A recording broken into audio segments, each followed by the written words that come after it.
Democrats have moved so far to the right and been so hostile to black people that we're in a situation where we got more power in Peekskill because Donald Trump is in office. Damn, damn, damn! This is the Publisher's Desk with Damon K. Jones, brought to you by Black Westchester Magazine, where life, culture, community, and faith meet truth, power, and purpose. We are back, and my brother's here. Hey, Rocking please tell out. me you can hear me. Yes. I know you were sitting there like, man. Ooh, let's go, let's go. Think I got all the bugs worked out. Yeah, man. Yeah, man. Thank you for coming back, brother. Thank you for being patient. You know, we're here, man, and I know you got a lot to talk about because all the people that's watching, Brother Daryl Davis is in Peekskill. He's a lifelong activist. He's been working hard for the people in Peekskill, and he's been dealing with this HUD issue in Peekskill. We touched on it a couple of weeks ago, but you know, there's some things that transpired, and I said, Daryl, man, you got to come back on, and you got to let the people know what's going on. So what's happening, my brother? What is transpiring? And I saw your man the other night too, man. At it's the Negro Women. Oh my God, I forgot the name. Well, it was an event, man. It was, Okay. It was Yeah. All right. Well, first of all, it's always a pleasure to be here. Important show that you have. Thank you. You know, I do my best to get the word out. I share your links. You know, just really important, really important stuff you guys are doing. So, Peekskill, yeah. You know, there's some real ugly history here, and I'm always assuming when I log on, there's new people, and so I'm gonna start Reader's Digest condensed version, but from the beginning. Peekskill has a almost unique racist history because of who the founders were and their policies leading up to their ugliest expression of racial hatred was 1949. Paul Robeson visited Peekskill to give a free concert against the war. The good citizens of Peekskill got on pickup trucks and drove to the site of the concert, mugged people and beat people mercilessly. And Robeson was stopped at the train station and turned around, went back to the city. Fast forward to the 60s, and Black Panther Party existed in Peekskill, New York. Peekskill was one of the first cities that went up in smoke when Dr. King was murdered. You know, so I say all of that to say the climate in Peekskill has not progressed much. Former low HUD journalist Phil Reisman once referred to Peekskill as the city that time forgot. Wow. And so Peekskill has been hit with federal mandates to desegregate their schools. So the center of my struggle in Peekskill has been to save public housing. One building in particular, Bowman Towers, it's on the main street coming into Peekskill, and the city fathers, the racist real estate interests, targeted that building to be removed, to mass evict the residents, not caring where they went. They started setting up all kinds of complexities, roadblocks to trip people up so they couldn't pay their rent. When COVID hit, there are people living in Bowman Towers who work in 2 jobs. A lot of them at the Jefferson Valley Mall. When the smoke cleared, they were behind in their rent. The state came forward with the what was it called, the ERAP money to pay people back rent who lost their jobs because of COVID. Peekskill, Westchester County also had money for that. Peekskill was the only city that would not apply for that money because they didn't want the rent, they wanted the building.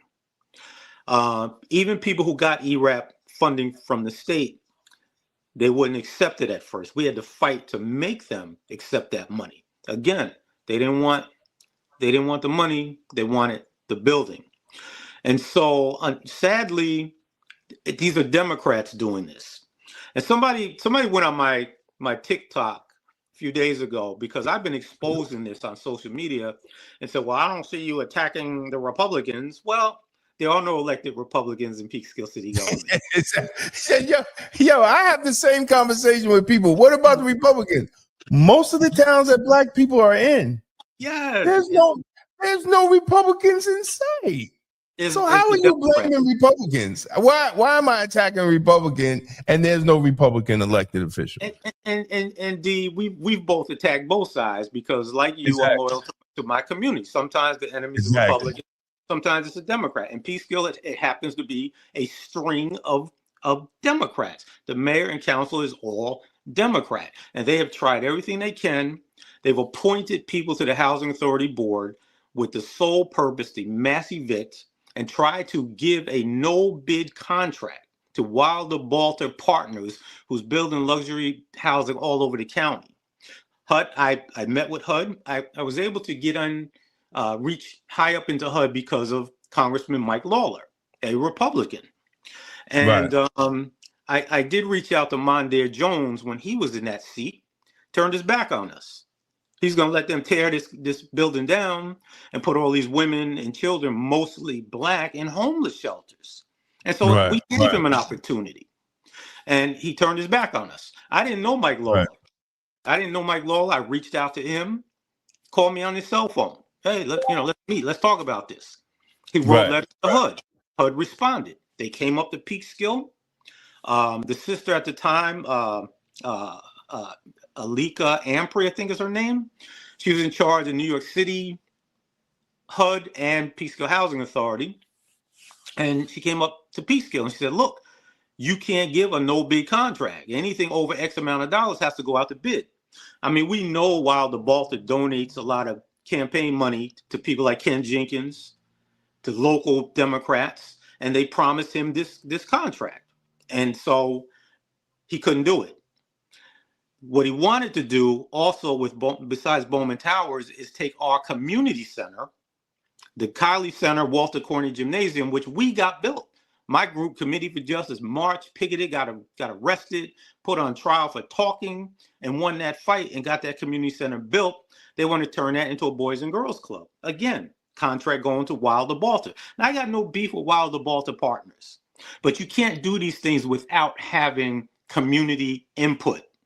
And they're treating the community like a colony. There's been no public hearings, which HUD mandates. All right. So we have all of that going on, but the grassroots, we fighting and we winning. And sadly, this is Democrats doing this. Right. Mm. Yeah. So I just recently met with a new guy, very, very high up. He's the head of New York and New Jersey HUD. Gave me his cell phone number. He said, resubmit everything you submitted. Now, here's for all of these Santa Claus and Democrat Party believers. I've been writing, I got hit with something called a slap suit by Democrats, Peekskill Democrats. Stands for Strategic Lawsuit Against Public Participation. These lawsuits are not designed to be won. They're designed to drag an activist into court and break them financially. Because whether they can win it or not, you got to pay a lawyer. And then they did that to me. And then during the trial, they said, we'll drop everything if you retire as an activist and stop sending all of these letters to HUD. And I didn't go along with it. Whoa, stop, bro. They said that on record, or they said it? Yeah, before my lawyer could respond, the judge stood up and said, why would he agree to that? They also wanted me to promise not to sue the Democratic mayor and members of the council. So this was a political hit. And so that's crazy that they would say that in front of a judge. Yeah, the arrogance of power, man. It said if you retire as an activist and stop sending these letters to HUD, we'll withdraw our lawsuit. And the judge, my lawyer didn't even have a chance. The judge said, why would he agree to that? All right. Also, during that time, while the mayor of Peekskill, Democrat, Mary Foster at the time, white woman, while she was saying we're not trying to get rid of public housing, they had started the paperwork for a program called Hope 6, right, which is no longer being used, but it was designed to phase out public housing. Through our discovery, we came across this, and the mayor, the city's lawyer, made a motion to gag me from talking about it publicly. Now, I'm not sure why the court went along with that, but they did. They said, this is beyond the scope of this trial, blah, blah, blah. You can't talk about this. All right. So, but I am talking about it. So, the point is that they have done everything, Democrats, legal, illegal. They use the police at city council meetings. I was arrested, taken into custody, literally getting up to speak, saying, hands off our community, embrace our community. The mayor would say, that's not on the agenda. You can't talk about it. Sit down, Mr. Davis. And I said, I'll wait for an answer. And then I got arrested. Democrats. Wow, man. Yep. I see. This is what I don't understand in Black communities. Our battle, and I tell people a lot of times these battles that they get us caught up in, it's not our fight, man. We are too busy fighting locally, just for a little respect and our communities to be busy having business. Right? Being sacred, that everybody is respecting each other, being safe, with public safety, and just being clean. Right? Yeah. We don't have time to fight and worry about fascism and racism when people that are literally on the ground. I'm not talking about keyboard activists, always got something to say on Facebook. Always got something to say on Instagram, TikTok, or whatever. Those are social media activists. They're not on the ground like you, Daryl. And if they were on the ground, they would know that it's everybody. It's everybody. Right. It's everybody. And if you're Black, you're basically in a community that is run by Democrats. Yes. And interestingly, I was asked to go to New Rochelle. This is about 7 years ago, 8 years ago. Housing Authority residents in New Rochelle contacted me and said, hey, can you come down and help us set up a tenant association? So I did. I went down there. I met with the tenants at the Housing Authority property. And I said, we need to meet with the city manager. Let's pick your tenant leaders. Let's go meet with the city manager. And so we set up a meeting with the city manager. We went to the meeting. I walk into the city manager's office. I introduced myself. Here's what the city manager said that not one mayor in Peekskill has said in the last 20 freaking years. Mr. Davis, I know who you are. We don't run the housing authority, but it's in our city, and we're going to help you. Still waiting for one Democrat, one mayor, council member, anybody to say, we're going to help you. Now, right. Meanwhile, there's a story in the local paper. There's a senior citizen building called 901 Main Street. Not only 1 block away from Bowman Towers. These residents came to the council meeting, complained there's drugs, there's drug dealing, there's noise, there's people urinating in the stairways, there's drug dealing. Everything they accuse us of doing is happening right up the street, but they're not targeted. We're targeted. So they literally allow federal informant to get an apartment in Bowman Towers so that they can raid the building. And it's all over the news. And they claim no, and all this other stuff came out of it, and nothing came out of there. Literally, right? So this is right up the street. Is their goal to knock Bowman Towers down? There's a Peekskill City Council member named Dwight Douglas who 5 years ago, was it 5 years ago? 5 years ago, invited me out to eat and said, listen, if we want to tear Bowman Towers down and build it up. It's 8 stories now. We want to make it 4 stories. And we want to turn the Kylie Center, into Boys and Girls Club. And I said, absolutely not. And so the reason they came to me was because in 2010, they came at our community and we toppled them at the polls. Democrats got Republicans elected. All right. Republicans later on lost the mayor's seat. Prior to that, in 1990, Republicans came after us. We organized, we toppled them at the polls. So they know they have to come through us to get the Bowman Towers. They said, well, let's try to get them on our side. So they took me out and I said no. And shortly after that, I went through something, a vicious political hit, which I don't want to talk about right now. We'll bring that up another time to try to get me out of the fight. Right. So we're winning. And so I want to say that now that this is almost hard for me to say, but I have to say it. Now that Donald Trump is president, the residents of public housing have more power than they've ever had. Oh my God. Are you serious?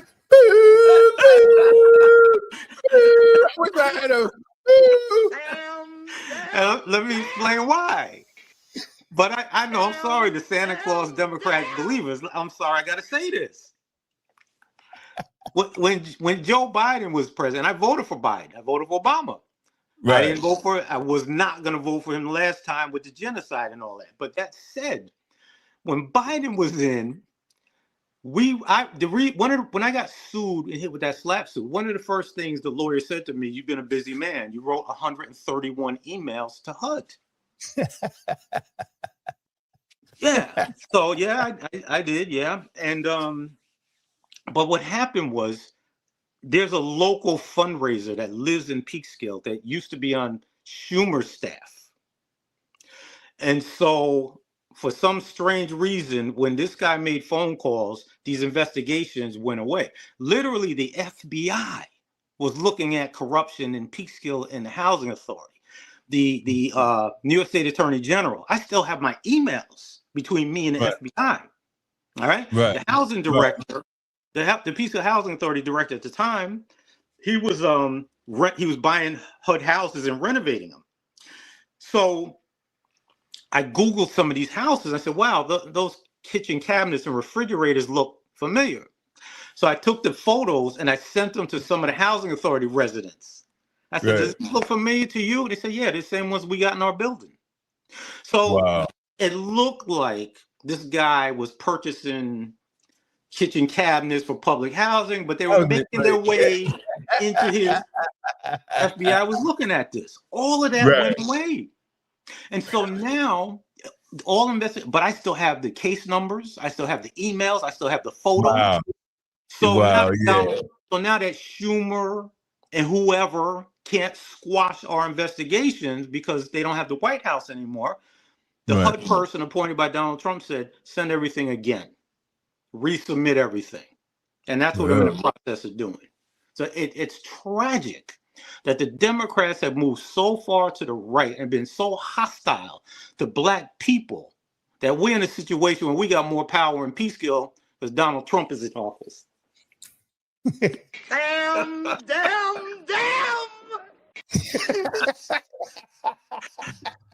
through no making of our own. What, you know what I'm saying? We're under attack by Democrats. And bro, let's talk about the elephant in the room that nobody's talking about.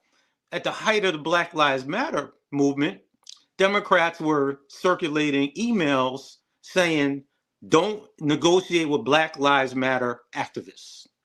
If they bring up issues, turn the conversation to Black on Black violence. You can Google it. Anybody out there you listening, Google it. They started attacking grassroots Black activists nationally. Now who do they got left to fight for them? Schumer. Well, listen, I'm not a fan of Black Lives Matter, but I understand the tricks that's being played. And I've been saying this. I've been I've been saying this. This is the reason, one of the reasons I wrote that song, Black America First. We have to stop playing this game. There's an old saying, and I try to tell people it's not about permanent friends. And Reggie Lafayette was the one who taught me this, the former chair of the Democratic Committee, Democratic chair of the party for Westchester County. He always said, brother, it's not about permanent friends or permanent enemies. It's about permanent interests. That's it. We cannot continue to be a one-party people. Whether you want to go to be an independent, whether I don't care. You don't do it with your finances. When you go to a financial advisor, he doesn't tell you to put all your money in one account. He tells you to diversify. How do we have college education? We are educated Black folks today. And we do not see that simple understanding with our vote. That's what I just don't. And you wonder why our communities look the way it do. And then they tell you, oh, well, it's Trump. Oh, well, it's fascism. Oh, well, it's racism. No, it's the people that you vote for. That's right. That you hit the nail right on the head, bro, because, you know, and here's the other thing about that, because, you know, I had said I'm not voting for Joe Biden under any circumstance because I don't vote for genocide. And the parrots, I call them parrots because they're just repeating what the billionaires who back the DNC. Oh, sounds to me like you're helping Trump. Bro, I can't be responsible for the fact that you don't read, so you don't understand that me not supporting Biden doesn't mean I won't support any Democrat. I'm not supporting this crop. If you can't bring yourself to vote independent, Working Families Party, Republican, get some new Democrats in leadership. There are all kinds of alternatives. And while we're on that, and this is one of the reasons why my group, Committee for Justice, we got things done under Democrats and Republicans because we organize. Right. We go to the people. We get the people involved, right? And so I don't care who you voted for. None of them politicians got Jimmy Kimmel's job back. The dollar bill got his job back. Boom. And in crushing fashion. Right. I don't even follow Jimmy Kimmel. I don't even know anything about him. But I remember the boycott. Right. And within days. Yeah, but he's done. Once his contract, they're not going to renew his contract. But it showed the power of boycott. You know, it ain't all, you know, I tell people. I really think it was more that they couldn't do that to him per his contract. Well, maybe, but you know, we've seen the power to boycott. We did it ourselves with Target and some other people. And, you know, so my point is voting is only one tool. It's not the tool. Right. We didn't vote our way out of slavery, right? We didn't vote our way out of slavery, you know, and look at all of the Black millionaires we had. I mean, we know about Black Wall Street, but that was only one of dozens of affluent Black communities that white folks burned to the ground. Right. Absolutely. Self-reliance, bro. If you're self-reliant, you don't care whether it's a Democrat or Republican in there. Well, I mean, and that's the problem, you know, because we're not we're not as a people. As I said earlier in this show, like we're not paying attention to what's going on. You know, I did an article on the state of Black schools. Yeah, I saw it. And we have a problem, and nobody's talking about it because they got grown ass Black men walking around Westchester scared of Trump, worried about Trump. When your children can barely read and comprehend just to go to Westchester Community College. I had the conversation with the president of the satellite in Mount Vernon. He said some of these kids come in, they have poor comprehension skills, and they're in college. We have to pay attention. Stop partying so goddamn much. And to And yeah, man, and to your point, not saying that I'm not involved and follow what goes on nationally, but they want us to fight their fight. See, because when you know what I'm saying, because they don't want to know. James Baldwin said this. James Baldwin said, "I don't care what you say, white folks. I don't care what you say about whether racism exists or not. But this I do know: you don't want to be black in America. So everything you say after that is a lie. You know this. So whether you say there's no racism, we know you don't want to be black in America." Exactly. Exactly. And so they Malcolm want to fight their fights. And Malcolm warned us about the white liberal. Everybody want to claim. Everybody want to claim. And I'm not being racist at all. But they need black people to push their agenda. Always. It's always been because we are the Democratic vote, but we get nothing for it. We literally get nothing for it. And I don't care what any pastor, any politician, and look, and I love all y'all. I love every Democrat, black Republican. I love all y'all. But I'm here to just tell the truth. I'm here to that's what my pastor told me that I'm here for. He said your purpose is to take down strongholds, and I'm living up to it, whether people like it or not. And I say out of love, we have to get something for it. Our communities shouldn't be looking the way they do. Period. No. Mount Vernon should not look like that. It should not look like that. Greenberg. All the black 119 was nothing but black businesses all the way down. My mother used to come from Peekskill to go to 119. It was like 125th Street in Greenberg with all the black businesses. There's nothing there.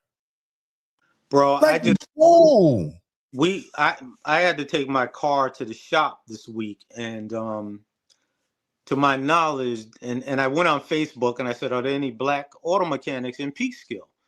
And everybody said no. All right, and so I don't think. Then they said there's no black-owned businesses in Peekskill. There might be one. Yeah. No, I think that I don't know if this guy's still in business or not. There was a Caribbean restaurant. One. But back to the auto thing. There was one. There's one. I've been to one. Right. And I don't know if it's still there or not, but even one and no auto mechanics, you know what I'm saying? So this is the information I got, but I do know I couldn't find a black auto mechanic. And the people I've been going to, they've been draining my pocket. And I know they're robbing me. There's only so much you can do. One time, this was last year, I went to this mechanic and I ended up forcing him to give me half my money back because I filed a complaint with the state. It was pure highway freaking robbery. Wow. They see black, they're not black. They see us coming in, cha-ching, cha-ching, and so my point is we got to start addressing those issues. The self-reliance, having our own, helping support our own. There's no excuse for there not to be some black businesses. No black plumbers. No, you could. I mean, you could barely find a black electrician. And these are the skills that's needed. That we're not preparing them in high school. If your high school is failing, you're not even having those type of jobs. Like, prepare your children. They used to do it when I went to high school. Yeah, the people when I went to high school, the folks who went to they call the shop. They call it shop, SHOP. They learned carpentry, masonry. Those, they were the homeowners before those of us who went to college. Exactly. They were making the money then. Exactly. Now, even with BOCES, in my high school, a lot of people were going to BOCES. A lot of people was learning trades. But the reality is this: all that needs to be in high school. Yes. It needs to be straight in the high school.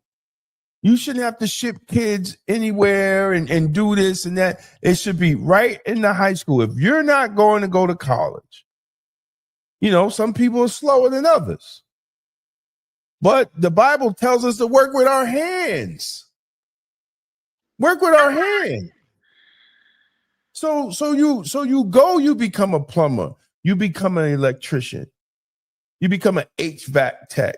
These are the things that we have to do as Black people to put in our schools. We need these things in our schools. And you can't blame Trump when you have people that look like us on the education board. They're the gatekeepers. You can't blame them. You can't talk. I don't want to hear about Trump when Black folks is killing Black folks in our city, and you're not even hiring the top amount of police officers that you need in your city. Black mayors. Look at Chicago. They're short 2,000 cops. 2,000. How are you going to keep a community safe and you short 2,000 cops? Every major Black city in America are short police. So you have Black folks, Black mayors, defunding their police department.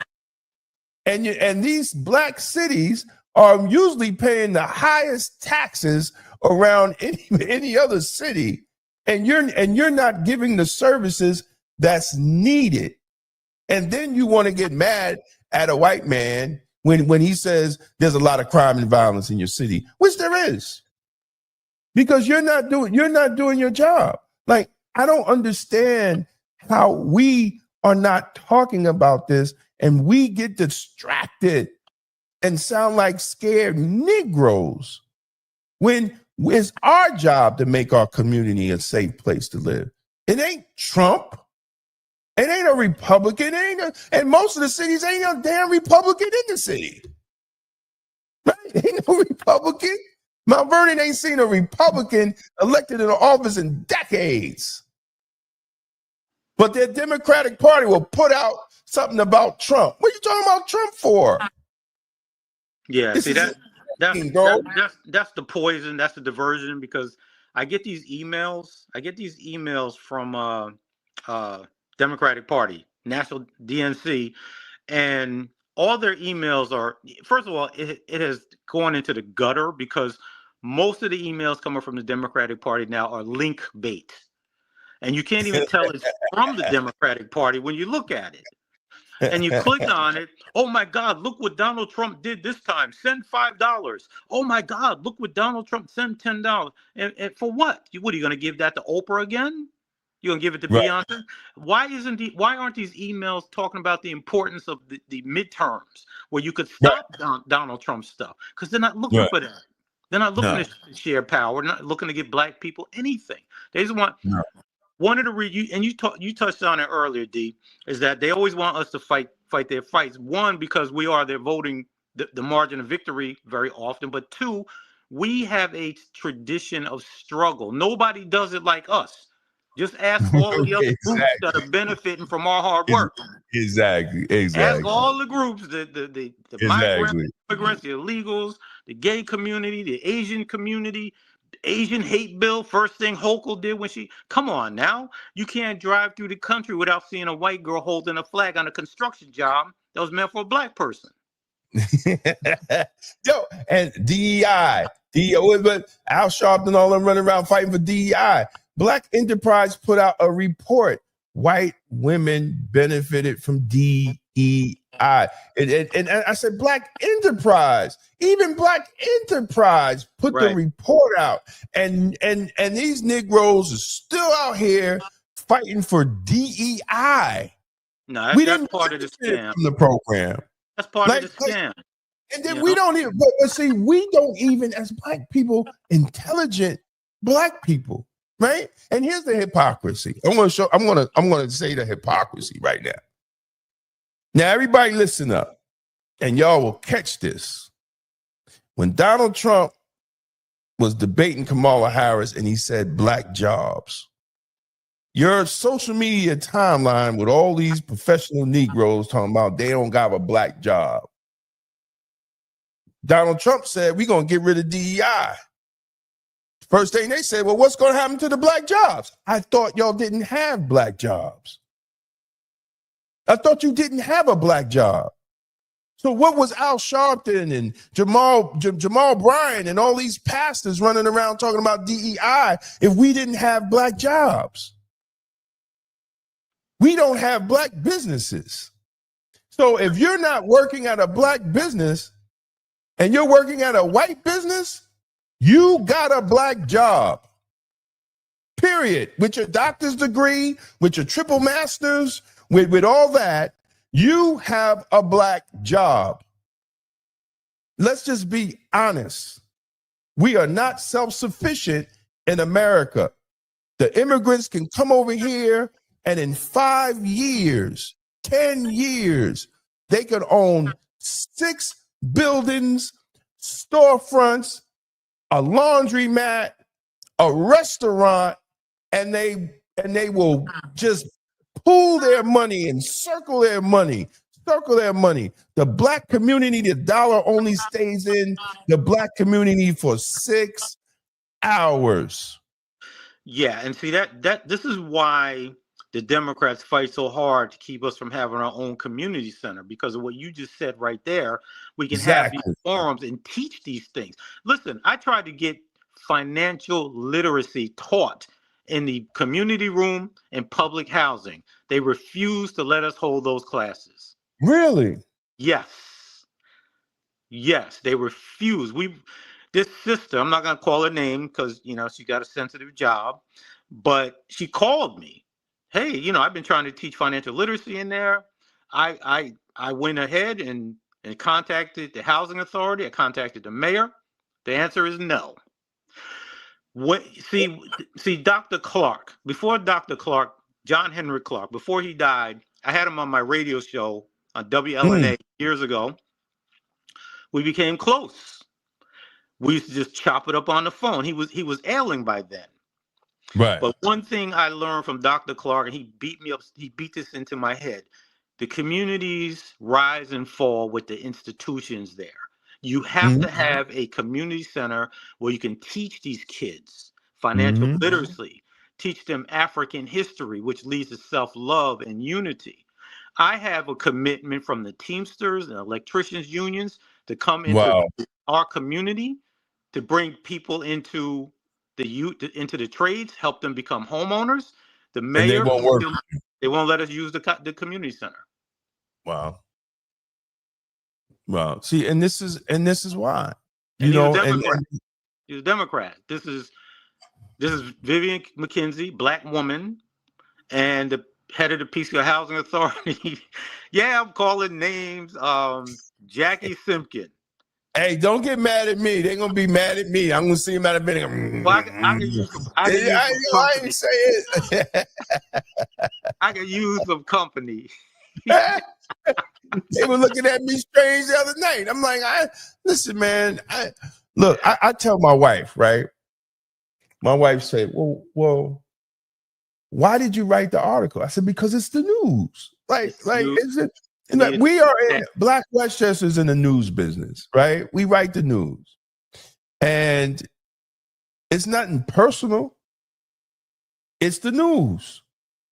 You don't, it's like a double standard because they treat us different than they will treat Lohud, New York Times, right? Right? New York Post. We will write the same article that they will write, but people will say we're making, the situation bad. We wrote the same article. We're writing the news. We're the black. Then if you don't want to be, don't do dumb shit. Like we don't write the dumb shit. That part right there. Because people have asked me, why are you bombing on these black women? Well, I'm not. I'm not bombing. I'm reporting on their behavior. Exactly. People have been saying, hey, Daryl, these black women are really pissed off at you that support black women's political caucus, and though they really pissed off at you. I said, yeah, but I'm not the one trying to mass evict black women and black children. I'm not the one breaking the laws, right? I'm not the one arresting people for talking about having a community center. I think your anger is misplaced because I'm never going to stop. Exactly. And the thing is, you know, I was raised by a black woman. I'm married to a black woman. I have a black daughter and 2 black girl grandchildren. I will never attack anybody just because she's a woman. Right. I'm more of a man than that. But if you're in a position of power, you're going to be held accountable. And you should be held accountable. And you shouldn't fall out and pull the woman card. Oh, he's attacking me because I'm a woman. He doesn't like me because I'm a woman. No, because you're not doing the right thing. Exactly. And if you if you can't handle that, then you should not be in that position. Because I will treat every person that's in that position the same way. And some I've literally been light on and calling them out on their BS. But that's our job as the press, as the black press. That is our job to do it. That's our job as activists. I was an activist before I had a newspaper. So we have to, y'all have to be accountable. If you don't want to be accountable, then don't have the position. Right. It's as simple as that. Or just do the right thing. Or just do the right thing. Yeah, and before they start talking about, why are you attacking black women? Let's talk about black manhood. Like, what kind of man would I be? Well, yeah. If I'm going to let the powers that be displace a community of mostly black women and black children.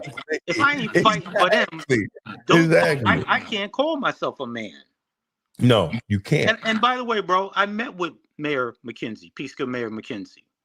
I met with Peekskill Housing Authority Chairperson Jackie Simpkin. It was a Zoom meeting. The mayor, we met in her office. There was another council person there.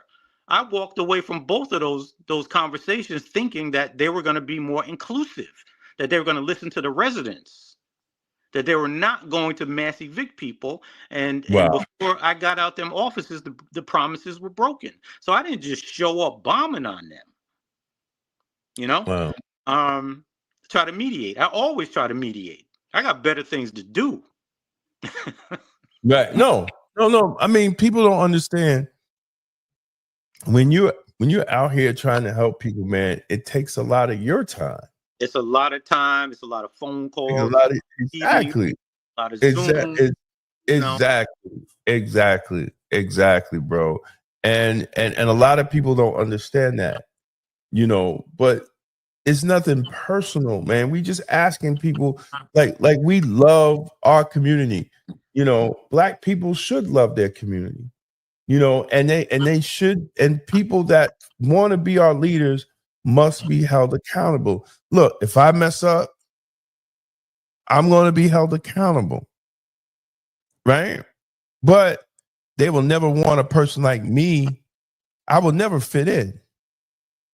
It just is what it is, because I'm not going to play that Republican Democrat gang banging game. And I got a book coming out talking about they're the 2 biggest gangs. And the culture, the political culture of a political party is no different than the Bloods and the Crips. No different. You gotta put in work on the street. You gotta do all that to rise up the ranks. You gotta put in work. It's no different. The political culture is no different. You gotta wait your turn. And these politicians will viciously try to destroy everything about you also. Exactly. Everything about it. I don't care if you need retirement. I know that personally. They don't care if you got little kids that they don't care. Exactly. Babies and trying to destroy everything about you for trying to make a future for that baby. Mm-hmm. Let me tell you, whether they like it or not, Cuomo said on Bill Maher's show that Tish James did use legal warfare against Trump. Whether you like Cuomo or not, he's still an old head in the game, and he's one of the only Democrats that will say it. When you go out and try to destroy someone's family, I don't care what party you're in, but when you and I had it done to me. I had DAs turn their back on crazy corruption against me and my family. So when you use your position to destroy someone's family, whether you like Trump or not, that it's not right. And that's why she's catching the hell that she's catching. And as a man, and people might not like what I'm saying, but as a man, you didn't think he was going to do what he's doing? Y'all are crazy. But she brought it on herself. She campaigned on going after that man, and y'all ate it up. Something wrong with my mic. What's going on here? Yeah, well, they always want the black folks to fight their fight. Exactly. Are they running to her defense now? I mean, it's always they push the buttons. They want us to run out ahead and fight the fight and get the victory, and the spoils go to them. We get nothing. We ain't getting nothing. Look, dude, look. People, I can't see my elected officials fighting for migrants more than me. Young black kid young schoolboy got shot in the head just getting off by a stray bullet, getting off the bus, coming from school. AOC ain't in AOC's district. She ain't once mentioned his name, but she around here talking about fascism and racism. And she has her district in New York is one of the most high crime districts. But you out here flying around the country in a private jet talking about fascism and racism, and young black children are getting shot and killed in your district. That's being a hypocrite. Yeah, I've seen, she came out of the Democratic Socialist, whatever, but I've seen too many people. Once they get into the system and the fame and the money starts coming their way, they get addicted to that, and then they just start playing the game. And she, unfortunately, has been doing that. And a lot of people have. I was very close with David Patterson. I knew David when he was a state senator. I did work with him on anti-bias legislation in Albany. And we were very close. He actually came to Peekskill and spoke in Peekskill at a function I had. But once he became lieutenant governor and then governor, he got brand new on you, right? What? And for him to come out against I don't even know how to say the guy's name. Mandami? Yeah. I mean, that's not your role. That's not your role. You know what I'm saying? So, I've seen it. Al and I, it ain't no secret. He's come to Peekskill many times at my invitation, stayed at my home. But I've always been aware of what Al was capable of. and you know what I'm saying? But like any other tool, he brought attention to our issues. But Al is a millionaire Democrat. I ain't heard him take a position against Israel. Did you? No. And say, hey, look, all them Christians being slaughtered over there by Netanyahu. Al ain't say nothing, and just not Al. Jamal Bryan ain't say nothing, and these black pastors are silent. How are you claim Jesus Christ and he and his descendants because he's a Palestinian and his descendants are being slaughtered, and black pastors are worried about Charlie Kirk? Are you kidding me? Really? Are you kidding me? And y'all were black pastors had so much heat for Charlie Kirk, a dead man. Then they have the bombing of the descendants of the Christ that they claim to follow. Yeah, that and if you don't know how the Democrats feel, if you didn't know how the Democratic Party felt about you before, you ought to know now how loud they're celebrating somebody who was an open racist, hostile to our community, especially hostile to black women. And these Democrats out here celebrating him and holding him up on a pedestal. And if you can't see now that these Democratic leaders have no respect for you, you're never going to see it. And as Damon said, I come from a place of love. I do what I do because I love myself. I love my family. I love my community, and I want what's best. Now, for those of you who are against me, I love you too, but in a different way, because I'm always talking to my tribe. I love you in a different way. Right? But it's all from love. And nobody anywhere could say I've ever attacked anyone first. These attacks on me, they come when I stand up for a community who asked me to be there, who asked me to go to these council meetings, who asked me to help them set up a tenant association. And then I get attacked by the powers that be. It is what it is. Right. I'm addressing my man. He said, there's some black pastors. No, there are a few that did, but it wasn't a movement like DEI. It wasn't a movement of black pastors telling the government that this has to stop. Give credit, the AME Zion bishops did send a letter to Joe Biden, right? But they wasn't vocal about it. They wasn't pushing their churches to address it. And that's what I'm saying. I'm like, listen, I've seen them move on things like the DEI. Mm-hmm. I rather that was a waste. That was a waste of energy. That's the Democratic playbook, though. So they're going to do that. They got permission to say those things, But like I said, bro, a weak letter. The letter only came because members in the congregation said you need to do something, and so watered down weak letter comes. But see, these pastors now. They're all co-opted. They all got daycares. They're all building, quote, senior citizen housing. Who's funding all of that? Democratic Party. Homeless shelters. All right. So they set up a nonprofit, and so their income as a pastor is supplemented from the nonprofit, being the executive director of the development corporations, all this other shit going on. So these dudes are just lining their pockets. And yeah, listen, man, we have to get back.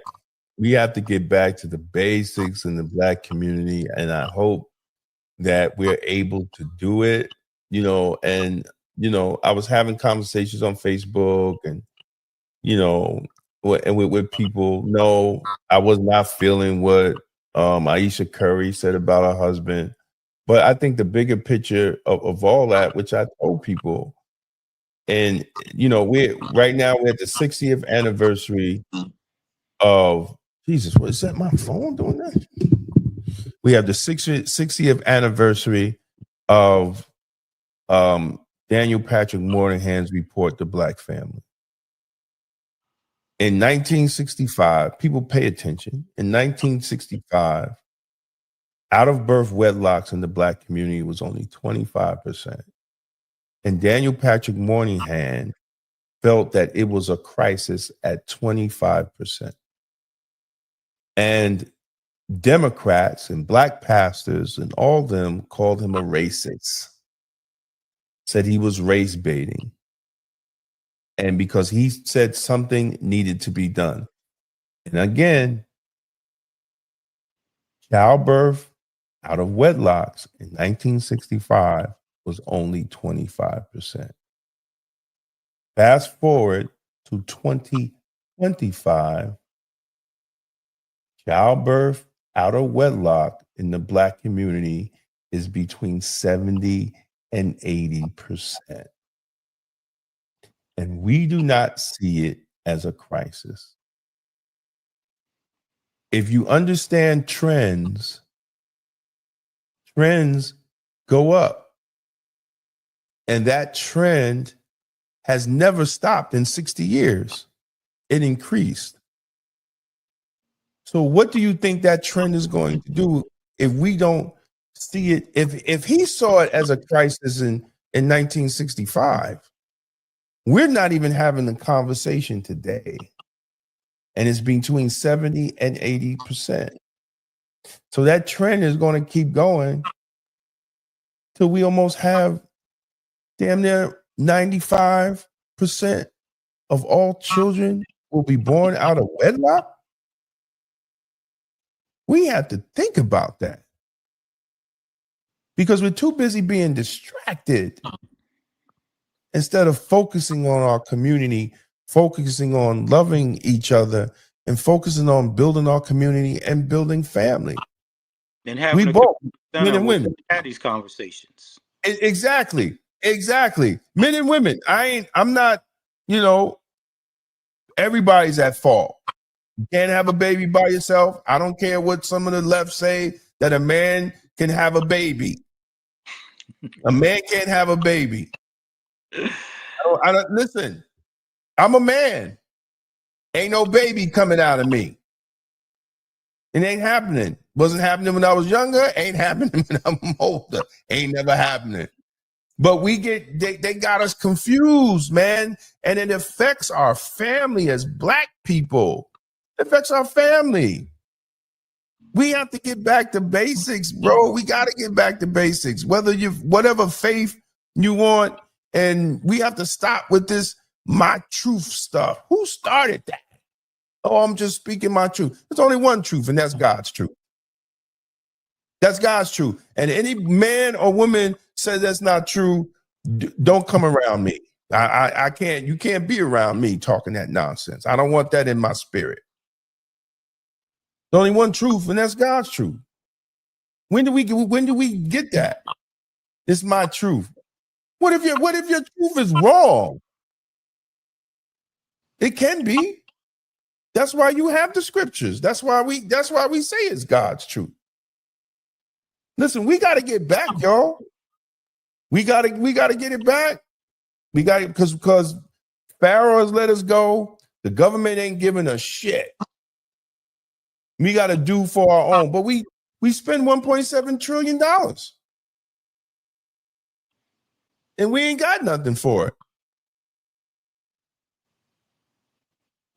I don't know what to say, man. We got to get right. Yeah, I think I've been pushing, and I told people in my circle, you're gonna hear me talking more and more. You're gonna hear me saying stuff like, "The blacker the berry, the sweeter the juice." You're gonna hear me saying, "I'm Black proud." You're gonna hear me saying, "Black is beautiful," because they killed Malcolm and Martin and gave us Corey and Hakeem. And look at the state of Black America. They had the blueprint, and they took it away from us. And we need to go back and study the Black Panthers who were doing free breakfast programs.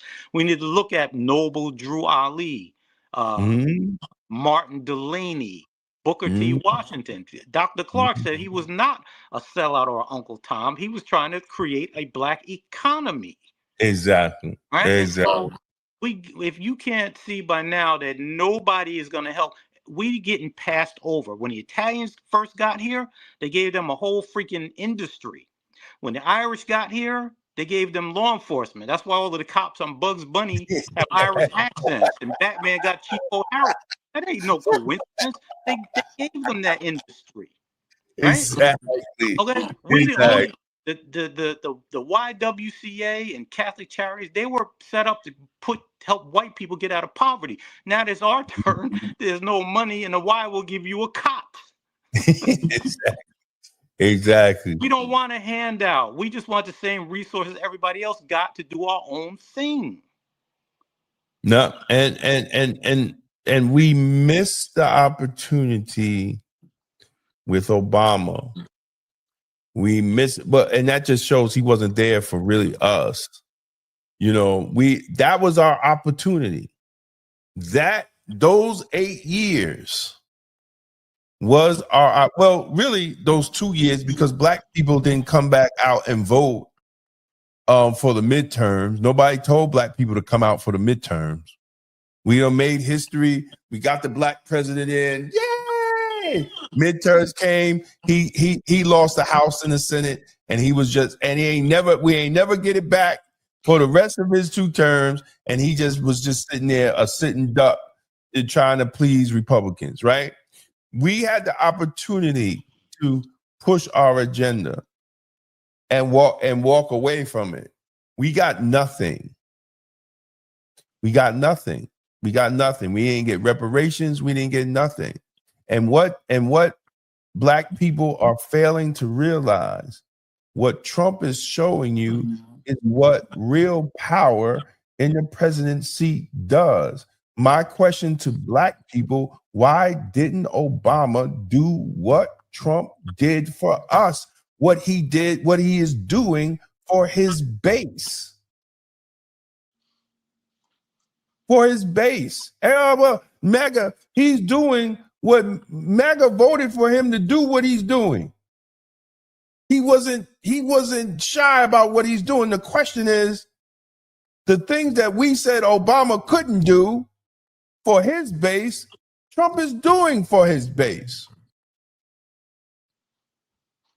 Our black elected officials get in and say, "Well, I got to be the mayor of all the people." Exactly. Which translates into everybody but us.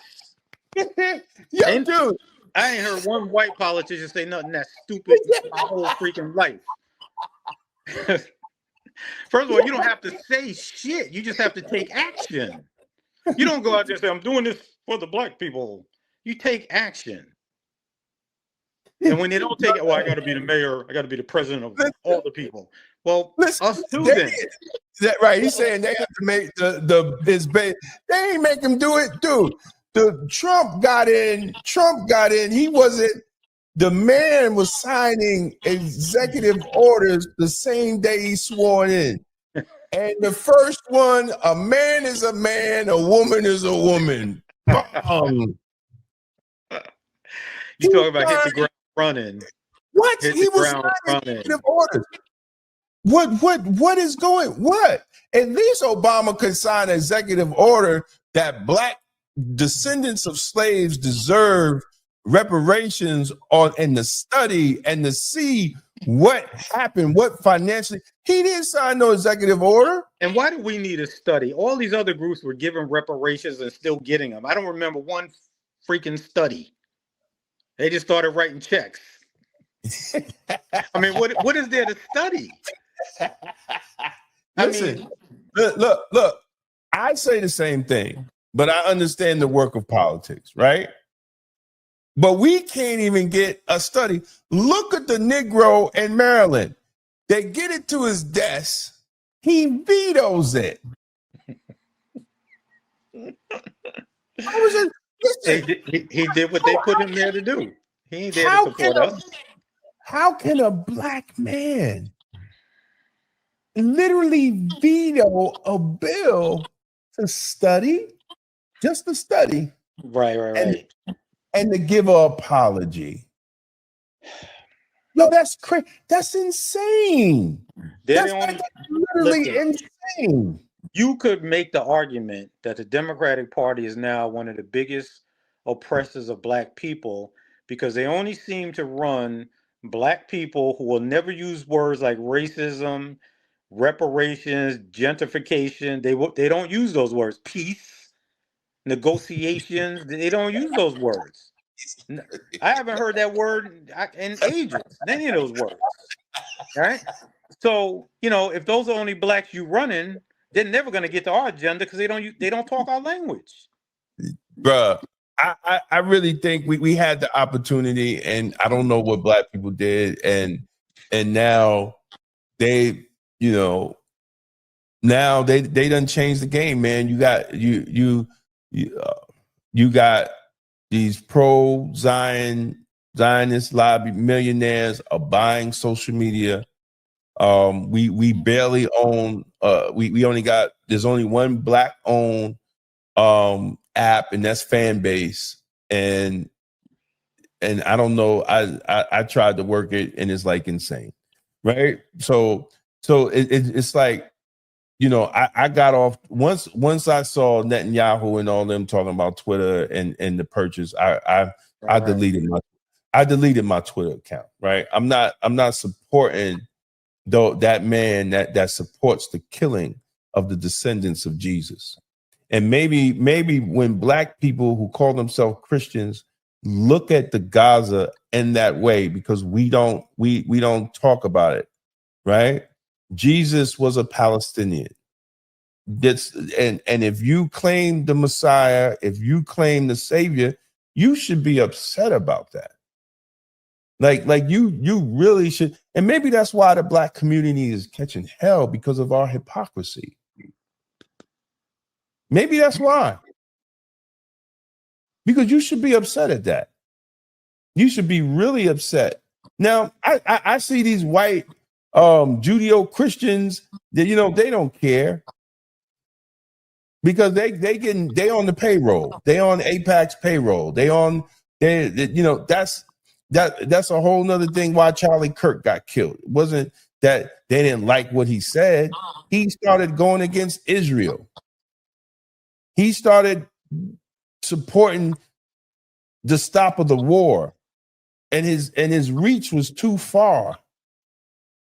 And if y'all don't believe me, just look at the people that they got right now on Turning Point USA, and look at their positions.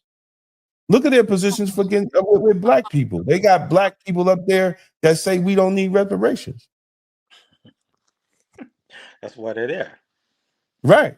And some of them get paid $7,000 a post. Imagine, bro, $7,000 a post. You could be a millionaire in 1 year.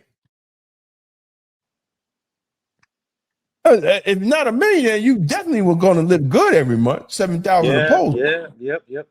Yeah. But this is what they're doing, and then we get misled as black people because we don't have a black outlet that's going to give you what the black. You know, we try to do our best at Black Westchester, but it is what it is.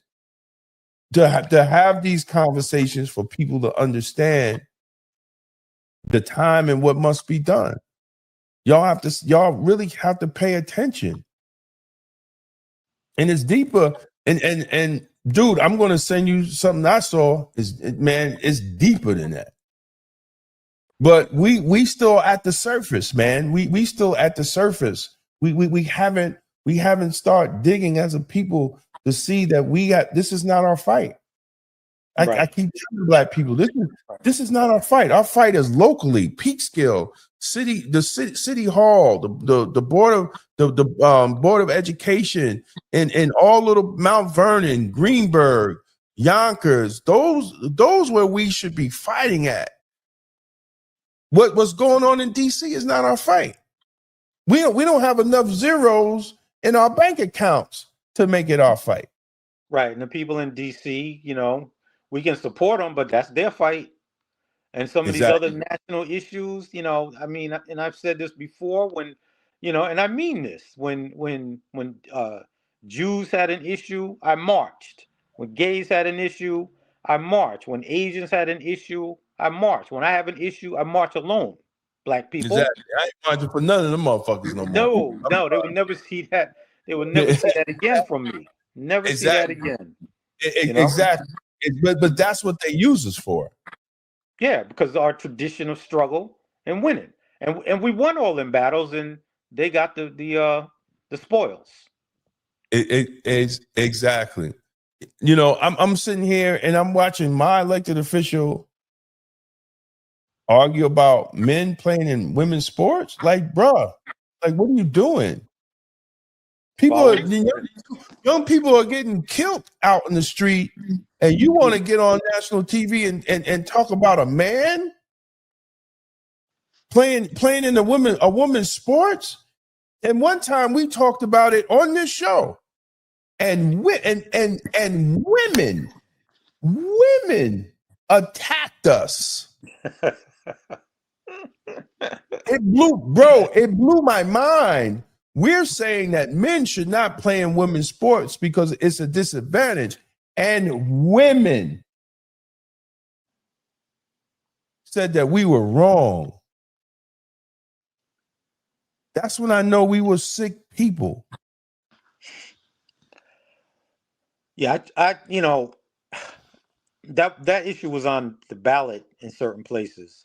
And again, I'm trying to keep my community from being gentrified, mass evicted.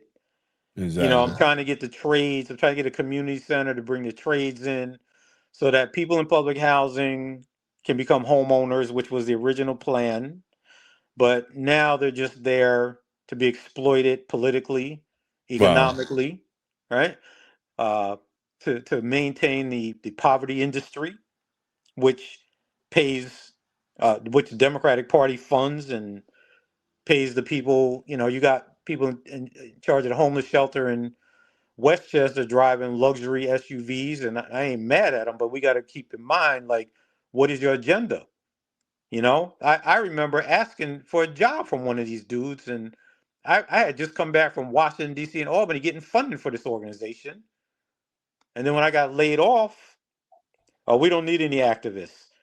Bro, I got other skills besides an activist, but they'll turn their back on you quick. They want your funding. Right.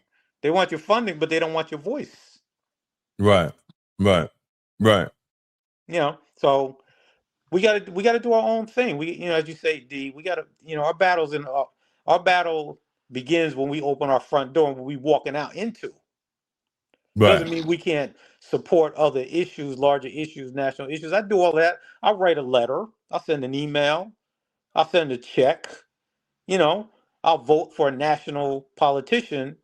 But my everyday work is to make sure that my son, my daughter, your kids can go out into a safe street and come home, or go to a school where they can learn something, or go to a community center where they can learn something.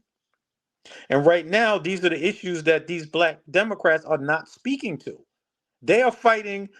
The biggest disgrace right now is that these Black elected officials are fighting harder for Israel than for their own Black people right here. Exactly. Listen, dude, bro, Obama,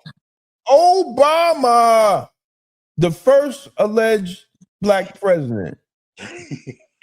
was because I was watching Morgan Freeman, and I started saying that because Morgan Freeman was like, he's not the first Black president. His mother was white and his father was Kenyan. He's not the first Black American president. He's not African American. Exactly. And I said, wow, I didn't even think about it like that. Yeah, no, he's not African American. And Kamala, I gotta say this for Trump.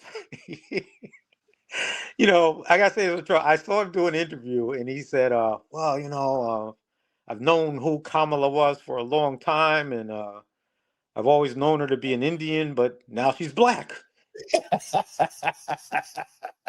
He's the most tactful brother out there. Hey, listen, I question that, but that's how they do it, right? So you see the game that was played, but when it came to Israel, and I asked people, I said, did you know that Obama signed the deal with Netanyahu to give him $8.3 billion a year of our tax dollars for the next 10 years? And people say, no, I didn't know that. But we did not get reparations. Right, exactly. Our reparations from everybody that's listening, and y'all can Google it. Your first Black president gave your reparations to Netanyahu when he signed that deal. $8.3 billion a year for the next 10 years. So they're still paying them. Now, what did we get? We Black didn't pride.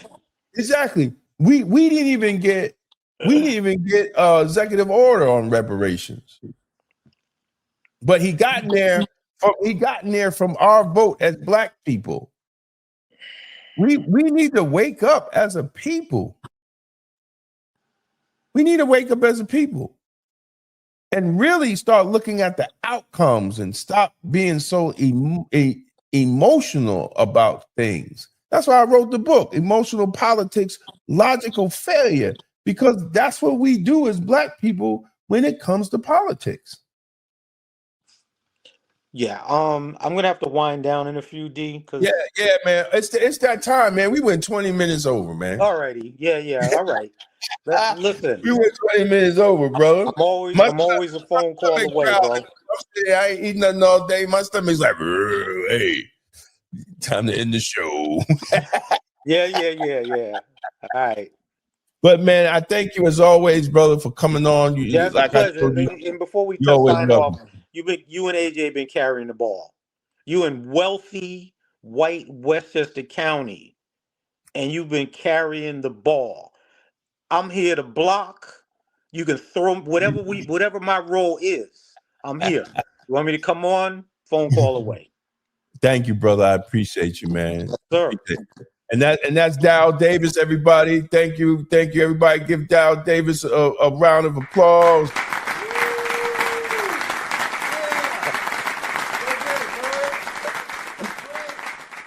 All right, brother. I'll talk to you, man. Alrighty. Stay safe. Right. Yes. Oh, yep. And that is the end of the show.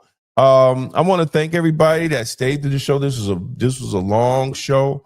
We're gonna split it up. We're gonna cut it up, and want to thank everybody. If you want to support, please, if you want to support, you could go to blackwestchestermerch.shop, and get a t-shirt, man, through Teesprings. Teesprings is helping us out with the t-shirts. And tomorrow, Monday, it is the Black Economy. The Black Economy Monday evening. We're going to talk about everything Black economy. How do we tomorrow? I think I'm going to talk about is 3 ways to build wealth: real estate, stock market, entrepreneurship, and how do we do that as Black people? How do we do that as Black people? And on Wednesdays is Wellness Wednesdays. Wellness Wednesdays on Wednesdays, and Thursdays, Motivational Thursdays. So definitely come check us out. And all throughout the week is the Publisher's Desk, where I just do special reports on whatever's happening in the news on YouTube, and weekly. If you want words of information, Jesus Christ, inspiration, check out the Morning Cheat Code on SoundCloud every day. So I want to thank everybody for supporting us, for coming and check us out. And we will see you. I will see you tomorrow and throughout the week. But the Sunday rundown will be back on Friday. So God bless. And as always, stay safe, stay blessed, and stay Blacktastic. Peace out. Are you ready to put your brand in front of the people who matter? Black Westchester Magazine is your platform. With over 90,000 monthly website readers and more than 250,000 YouTube viewers every month, we give your business unmatched exposure. From email blasts straight to our subscribers, to video commercials, website promotions, and targeted campaigns, we've got the tools to help you connect, engage, and grow.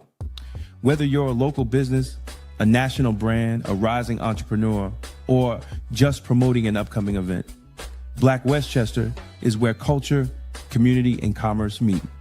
Contact us today or scan the QR code and start building with us. Don't just advertise, be part of the movement, be part of Black Westchester, Be blacktastic. Black America first. Yeah, Black America first. Fix the house. Fix the fam. Let the blessings burst. Own the land. Rep the movement. Get your official Black Westchester merch today. Hoodies, tees, and more at blackwestchestermerch.shop. Wear your voice, make a statement. Damon K. Jones exposes the lies and challenges the gatekeepers in Black politics in his powerful book, Emotional Politics and Logical Failure. Black America needs fewer emotions and more outcomes. Our communities deserve better. On sale now, get the book or audiobook on Amazon, From the Streets of Westchester to the Heart of Hip Hop. Discover A. J. Woodson's powerful collection. Black Westchester, the origin story. We got our own thing. Hip hop from the 9, 1, 4, and Black Westchester celebrate Black women of Westchester. Available now at blackwestchester.com and on Amazon. Get your copies today. Tolerance is for Cowards by Damon K. Jones. This book is not anti-police. It's pro-community. Discover how the extended policing strategy empowers you to demand real public safety, justice, and accountability from your local police department. Because the Black community deserves good policing. On sale now on Amazon and Audible. Discover Jesus and Divine Black Masculinity by Damon K. Jones. This a bold blueprint to restore faith, manhood, and purpose in Black America. Because the Black community needs good Black men. Available now on Amazon. If you found this video informative, don't forget to like and share it with others who need to hear the truth. And for exclusive content and behind-the-scenes access, join the Black Westchester Magazine YouTube membership club today. Your support helps us keep independent Black media strong. Big thank you for the Super Chat support. We appreciate your help in keeping the conversation and independent Black media strong. Black Westchester, it's the news with the Black. This is the People Before Politics show, broadcast every Sunday. This is the Publisher's Desk with Damon K. Jones, brought to you by Black Westchester Magazine, where life, culture, community, and faith meet truth, power, and purpose.